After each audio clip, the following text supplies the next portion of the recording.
Isang babaeng nakiki-Wi-Fi ang napagtripan umano ng isang grupo sa Lapu-Lapu City sa Cebu. Sa Bukidnon, patay naman ang isang bata matapos siyang masaksak ng sariling ama. Saksi si Fe Marie Dumabok ng GMA Regional TV, Balitang Bisdak. Nasa outer lane ng pick-up na yan na may mga pasahero sa likod nang makabanggaan ng isang kotse. Sa lakas ng impact, sumalpok ang dalawang sasakyan sa poste ng kuryente. Nangyaring insidente sa National Highway sa Calasya, Pangasinan. Natumba at nasugatan ang mga pasahero ng pick-up. Ligtas naman ang parehong driver. Bis po sa CCTV, mukhang hindi nagbigayan yung dalawa, kaya yun, lumampa dun sa gutter. May mga sakay pa namang yung pick-up, mga tao. Oo, mukhang mabilis naman sila.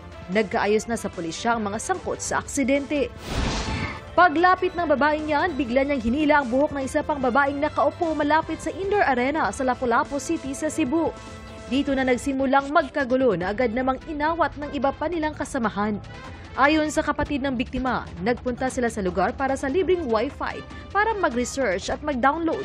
Napagtripan lang daw sila ng grupo dahil hindi nila kilala ang mga ito.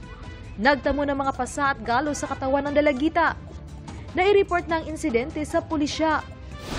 Sa Talakag, Bukidnon, patay ang 1 taong gulang na babae matapos saksakin ng sarili niyang ama.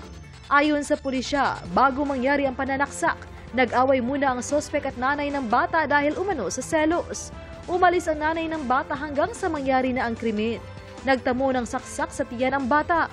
Nakita ring may saksak sa tiyan at sugat sa liig ang sospek, kaya dinala siya sa ospital pero maayos na raw ang lagay niya. Nasa kustodiya na ng pulisya ang sospek na hindi na nagbigay ng pahayag. Para sa GMA Integrated News, Fe Marie Dumabok na GMA Regional TV Balitang Bisdak, ang inyong saksi. Mga kapuso, sama-sama tayong maging saksi. Mag-subscribe sa GMA Integrated News sa YouTube at para sa mga kapuso abroad, samahan niyo kami sa GMA Pinoy TV at sa www.gmanews.tv.